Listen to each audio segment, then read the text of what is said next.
It has come to my attention that most of you still do not understand basic networking concepts, so we will be discussing broadcast domains in today's learning moment. Side note, I just had a student get a job offer for $160,000 a year in my bootcamp, link in bio. To understand broadcast domains, you need to understand the OSI model as well as subnetting.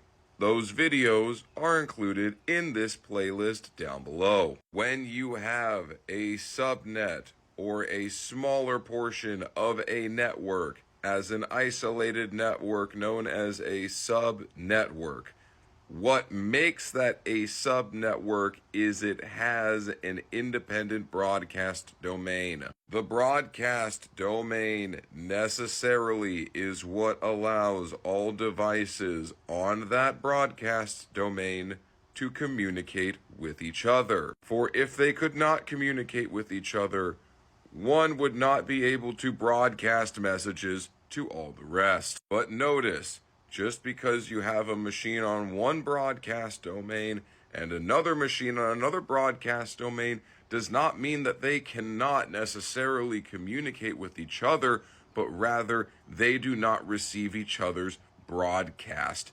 messages. If you want to connect from this host to this host because you are going across networks and across broadcast domains, it means that you connect from this host to this host via IP address through the router, which is a layer 3 protocol. If you want to go from this host to this host because they are within the same broadcast domain, that happens via layer switching communication at the MAC address, which is layer 2. So this guy knows the MAC addresses of everybody in his broadcast domain, but this guy only knows the IP address of this guy.